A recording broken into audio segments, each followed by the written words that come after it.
Now, Igor is an okay king. He's not great. He's not bad.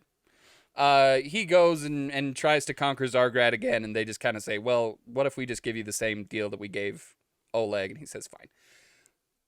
Igor isn't very exciting. Just doesn't really do much.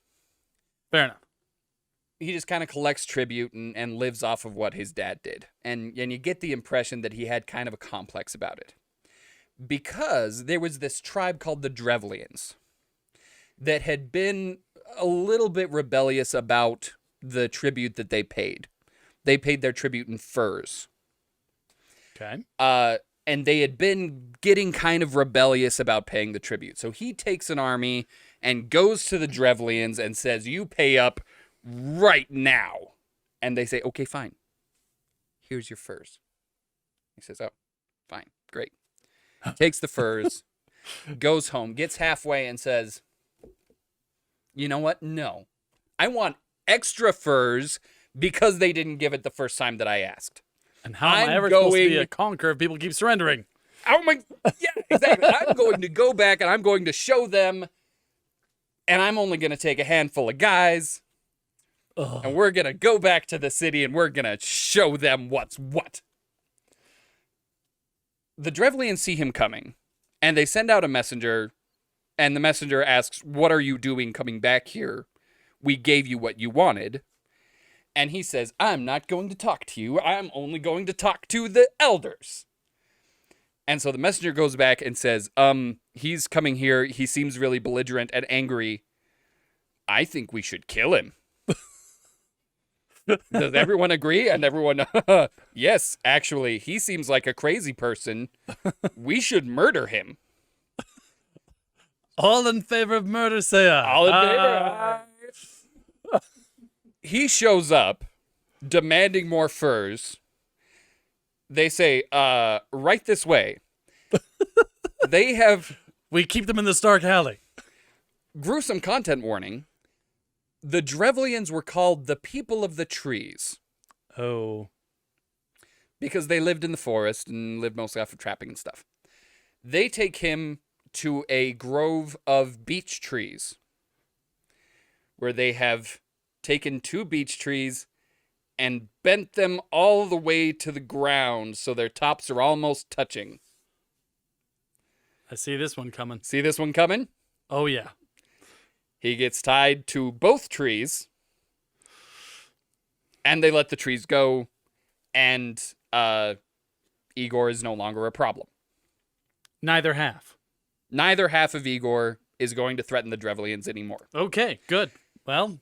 So, the Drevlians, now delighted with this turn of events, because they go out and the army is kind of scattered. You know, Igor's army is scattered and everything is kind of falling apart for Kiev. Their prince, whose name is Mal, says, you know what would be ideal right now is if we stepped in and had me, Prince Mal, marry Princess Olga. Then we step in, take over everything that Kiev Mal has. Mal the Drevlian, who prince. just murdered Olga's husband, now wants to step in and marry Olga, taking over all of their territory and all of their tributes. So he just killed her husband and says, hey, how about you and I get hitched and... Yes. He sends 20 of his finest men in their finest boat up to Kiev. And they go in and say, surprise, you're a widow. We killed Igor. We thought he was pretty lame. But we have a great business opportunity. You marry Prince Mal. We take over everything. And also we take over your very young son. And we take over your entire kingdom, and I don't really know what's in it for you, but that's the deal. Sign here, yes. She says, you know what? You guys have got a point. I know when I'm beat. But the people do not. I need to show them that I am on board with this. I need to show them how deeply I honor you. Got to show that support.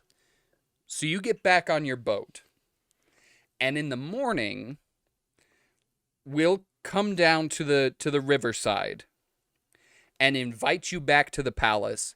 You say, no, we're not getting off our boat. We won't even grace your city with our footsteps again. You have to carry us in the boat. And I will say, yes, we'll carry you through the streets. We'll form a parade. Everybody's going to be on board with this. Orchestrates a grand entrance. Yes. And that's exactly how it goes off. She goes down. They say, we're not getting off the boat. She gets together all of her men. They lift the boat out of the water, carry it through the streets. People are following, cheering. They're waving from on top of the boat. They go up. The palace is on top of this, on top of this hill. That's like cliffs on several sides. It's a very defensible place. They carry it through the city and up this hill, up into the palace courtyard, with all of the people following and cheering. And when they get there, there's a great big pit. And they just drop the boat in. And Princess Olga leans over the edge and says, how do you like, or how does, she says, are my honors to your taste? And they fill in the hole. Oh, didn't even shoot them or burn them, just buried them alive? Buried them alive. Oh. In the ship. Oh, no. Hope you like the parade. With everyone cheering, right? That's what everyone was cheering for, was she had gone out and told them, in the morning, we bury them all alive.